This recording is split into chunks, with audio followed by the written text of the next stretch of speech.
all these young people were protesting about the education system, and so many girls, are protesting. They've been beaten, they've been thrashed. The BJP puts a man who is a defender of rapists.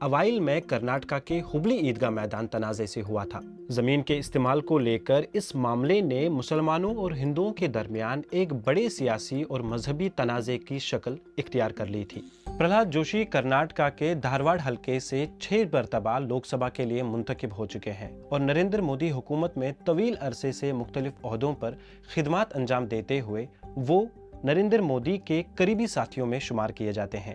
سن 2024 میں بطور وزیر انہوں نے ملک میں توانائی کی بڑھتی ہوئی مانگ پوری کرنے کے لیے کوئلے کی پیداوار بڑھانے کے لیے کئی اقدامات کیے۔ تاہم موسمی تبدیلی کے خدشات کے باوجود کوئلے پر انحصار بڑھانے کی حمایت کرنے پر انہیں ماحولیاتی کارکنوں اور مقامی آبادی کی تنقید کا سامنا بھی کرنا پڑا۔ بحیثیت وزیر تعلیم ان کے سامنے سب سے بڑا چیلنج امتحانی نظام پر نوجوانوں کا اعتماد بحال کرنا ہوگا، کیونکہ دھرمیندر پردھان کے خلاف چلنے والی تحریک کی بنیادی وجہ بھی یہی تھی۔ انڈیا کے زیر انتظام کشمیر میں جب بھی کوئی شخص دریا میں گر جائے، پھسل کر بہہ جائے یا خودکشی کی کوشش میں پانی میں چھلانگ لگا دے تو امدادی کارروائیوں کے دوران ایک نام بار بار سامنے آتا ہے، اور وہ ہے شیخ حمزہ۔ وہ ایک رضاکار غوطہ خور ہیں جو اپنی جان کی پرواہ کیے بغیر تیز بہاؤ والے دریاؤں میں اتر کر لوگوں کو بچانے کی کوشش کرتے ہیں۔ مقامی لوگ انہیں ان کی بے خوف خدمات کے باعث ریسکیو رینجر کے نام سے جانتے ہیں۔ ریاض مسرور کی رپورٹ شیخ حمزہ کی اسی غیر معمولی خدمت ان کے جذبے اور ان خطرات کی کہانی بیان کرتی ہے جن کا سامنا وہ ہر ریسکیو مشن کے دوران کرتے ہیں۔ انڈیا کے زیر انتظام کشمیر میں کوئی پھسل کر ندی میں گر جائے یا خودکشی کے ارادے سے دریا میں کود جائے تو اس طرح کی کارروائیاں دیکھنے کو ملتی ہیں، جہاں سرکاری عملہ ظاہر ہے سرگرم تو رہتا ہے، لیکن سب کی زبان پر ایک ہی نام ہوتا ہے، شیخ حمزہ۔ جی ہاں، ریسکیو رینجر کہلانے والے شیخ حمزہ کی ہی یہ کہانی ہے۔ میں 16-17 سال سے کر رہا ہوں، اپنے چناب ویلی میں بہت ٹائم سے کر رہا تھا، کشمیر میں 8 مہینے سے کر رہا ہوں، تو کوشش انسانیت کی ہے۔ میں سمجھتا ہوں کہ اتنے سارے تیراک جموں کشمیر میں اللہ نے میرے ذہن میں یہ چیز ڈالی ہے، تو میں اس کام کو ذمہ داری سمجھ کے کرتا ہوں اور فری آف کاسٹ کرتا ہوں۔ حکام کے مطابق اس سال ندی نالوں اور دریاؤں میں ڈوبنے کے 21 واقعات رونما ہوئے، جن کے دوران 11 افراد ہلاک ہو گئے۔ جب بھی کوئی ایسا حادثہ ہوتا ہے، شیخ حمزہ جانیں بچاتے اور لاشیں بازیاب کرتے نظر آتے ہیں۔ میرے حساب سے باڈیز میں نے 700-800 سے اوپر نکالی ہوں گی اپنے چناب ویلی میں اور پورا جموں کشمیر لے کے، اور زندے میں کوئی 200-250 سے اوپر نکالے ہوں گے جو سوسائڈ کرنے آتے ہیں یا کچھ بھی، کوئی کسی کا پیر پھسل جاتا۔ لاش ڈھونڈنے میں کئی روز بھی لگ جائیں تو حمزہ ہمت نہیں ہارتے۔ جن لوگوں نے پانی میں اپنے اقربا کھوئے ہیں وہ بھی حمزہ سے بے حد متاثر ہیں۔ 31 مئی کو ہمارے ساتھ ٹریجڈی وہاں ہوا، بہت ناامید ہوئی تھی ہمیں کہ کیا کریں گے اب، کیونکہ لوگ آتے تھے جاتے تھے، مطلب پانی کی طرف کوئی نہیں گھستا تھا۔ تو حمزہ بھائی نے اتنی محنت کی کہ وہ پانی جہاں جہاں بہت خطرہ ڈینجر تھا وہاں وہ گھس رہا تھا۔ اس لیے مطلب اس میں جو ہم نے دیکھا ہے وہ نمبر 1 ہے JNK میں۔ اس کے لیے اگر گورنمنٹ یا کوئی بھی کچھ کر سکتا ہے تو کرنا چاہیے، کیونکہ اس کی ضرورت ہمیشہ ہے۔ عوامی حلقے اب شیخ حمزہ کی بے لوث خدمات کے لیے چاہتے ہیں کہ حکومت انہیں ڈیزاسٹر مینجمنٹ محکمے میں بھرتی کرے۔ حالانکہ جدید آلات سے لیس سرکاری غوطہ خور بھی ایسے حادثوں کے بعد سرگرم نظر آتے ہیں، لیکن ساز و سامان اور آلات کی قلت کے باوجود حمزہ جان پر کھیل کر لوگوں کی مدد کر رہے ہیں۔ 2 وقت کی روٹی کھاتا ہوں، اتنا کافی ہے فی الحال، جو مزدوری وزری کرتا ہوں فی الحال، باقی میرا یہی کام ہے اور میں چاہتا ہوں اس کام پہ مجھے موت آئے۔ حمزہ کی بے خوف غوطہ خوری اور انسانی جذبے نے انہیں کشمیریوں کا ہیرو بنا دیا ہے۔ سامعین، لندن کے تاریخی الزبتھ ٹاور میں نصب بگ بین صرف ایک گھڑی نہیں بلکہ برطانیہ کی شناخت بھی سمجھی جاتی ہے۔ 1.5 صدی سے زیادہ عرصے سے وقت بتانے والی اس مشہور گھڑی کی دیکھ بھال ایک نہایت منفرد اور نایاب ہنر ہے جسے زندہ رکھنے کے لیے اب نئی نسل کو تیار کیا جا رہا ہے۔ اس مقصد کے تحت گھڑی سازی اور مرمت کے شوقین افراد کے لیے خصوصی اپرینٹس شپ کا اعلان کیا گیا ہے تاکہ بگ بین کی حفاظت اور اس کے پیچیدہ نظام کی دیکھ بھال کا فن آنے والی نسلوں تک منتقل کیا جا سکے۔ مزید تفصیل عمر آفریدی کی اس رپورٹ میں۔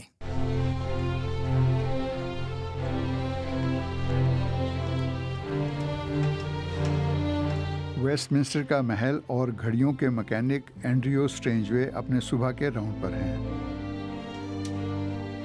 پارلیمنٹ کی عمارت میں 2000 سے زیادہ گھڑیاں نصب ہیں۔ ان میں سے 300 وہ پرانی گھڑیاں ہیں جنہیں ہاتھ سے چابی دینا پڑتی ہے۔ اینڈریو شاید دنیا کے سب سے مشہور کلاک یا گھڑیال کے بھی رکھوالے ہیں۔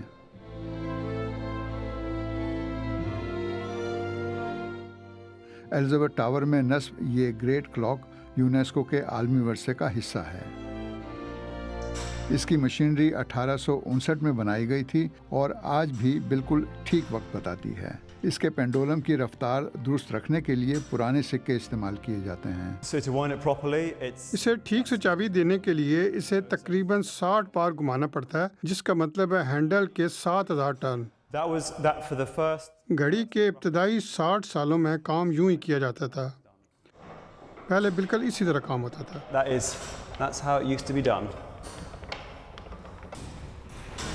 ہر 15 منٹ بعد یہ گھڑی یوں بجتی ہے۔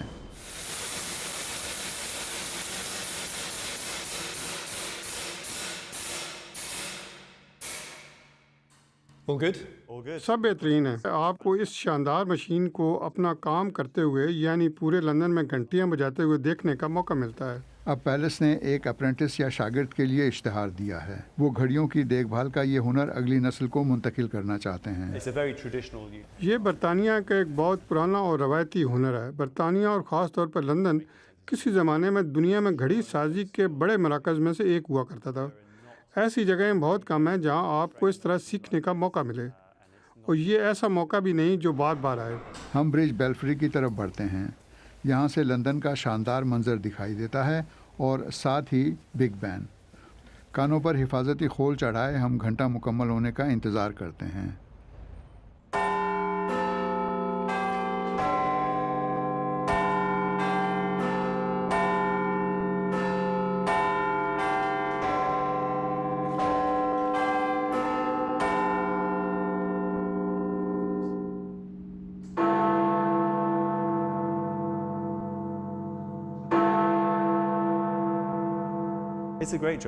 یہ ایک بہترین جاب ہے۔ ہمیں نئے سال کے جشن جیسے بڑے موقعوں سے جڑے رہنے کا موقع ملتا ہے۔ ان چیزوں کا حصہ بننا اپنے آپ میں ایک شاندار بات ہے۔ ہم اینڈریو کو مزید گھڑیوں کو چابی دیتے ہوئے چھوڑ کر آگے بڑھتے ہیں۔ یہ ایک ایسا ہنر ہے جسے وہ آگے منتقل کرنا چاہتے ہیں تاکہ وقت کی تیز رفتار پیش قدمی سے اسے محفوظ رکھا جا سکے۔ بہت سے لوگوں کے لیے پہلی بار محبت میں مبتلا ہونا زندگی کے سب سے یادگار تجربات میں سے ایک ہوتا ہے، لیکن آخر ایسا کیوں ہے کہ پہلی محبت اور پہلا تعلق کئی دہائیوں بعد بھی ذہن میں ہمیشہ تازہ رہتا ہے؟ دراصل بہت سے لوگوں کو کم عمری میں پہلی محبت کا تجربہ ہوتا ہے۔ یہ دماغ کی نشو و نما کا ایک ایسا مرحلہ ہوتا ہے جب یادوں کو محفوظ کرنے اور انہیں طویل عرصے تک برقرار رکھنے کی صلاحیت اپنے عروج پر ہوتی ہے۔ نیورو سائیکالوجی کی پروفیسر کیتھرین لووی کہتی ہیں کہ اس عمر میں ہمارے اندر یادوں کو درست انداز میں محفوظ کرنے اور انہیں دیر تک برقرار رکھنے کی غیر معمولی صلاحیت ہوتی ہے۔ وہ مزید وضاحت کرتی ہیں کہ دماغ اس معلومات کو زیادہ بہتر اور دیر پا انداز میں محفوظ رکھتا ہے جو جذبات اور احساسات سے وابستہ ہوں۔ ان کے مطابق جب کوئی واقعہ پہلی بار پیش آتا ہے زندگی پر گہرا اثر ڈالتا ہے یا شدید دکھ، تکلیف یا بے چینی کا باعث بنتا ہے تو اس کے یادداشت میں محفوظ ہونے اور طویل عرصے تک برقرار رہنے کے امکانات بھی زیادہ ہو جاتے ہیں۔ مزید یہ کہ کسی یاد کو جتنا زیادہ بار دہرایا یا یاد کیا جائے اتنا ہی اس کے ذہن میں برقرار رہنے کا امکان بڑھ جاتا ہے۔ یہی وجہ ہے کہ جذباتی تجربات اکثر انسانی ذہن کی سب سے دیر پا یادوں میں شمار ہوتے ہیں۔ پروفیسر کہتی ہیں کہ ہر بار جب ہم ان تجربات اور یادوں کو دوبارہ یاد کرتے ہیں تو ہم اپنے دماغ میں ان سے وابستہ نیورل کنیکشنز کو مزید مضبوط بناتے ہیں، چاہے وہ خوشی، مسرت اور سرشاری کے جذبات ہوں یا دل ٹوٹنے کا شدید صدمہ۔ پہلی محبت سے وابستہ احساسات غیر معمولی حد تک گہرے اور طاقتور ہوتے ہیں۔ پروفیسر کے مطابق خصوصاً بلوغت کے دوران جسم اور دماغ میں مختلف ہارمونز اور کیمیائی مادے متحرک ہو جاتے ہیں جو شدید جذبات اور احساسات کو جنم دیتے ہیں۔ یہی وجہ ہے کہ اس عمر میں محبت اور تعلقات کے تجربات انسان پر غیر معمولی نفسیاتی اور جذباتی اثرات مرتب کرتے ہیں۔ سب سے پہلے ایسٹروجن اور ٹیسٹوسٹیرون جیسے جنسی ہارمونز میں اضافہ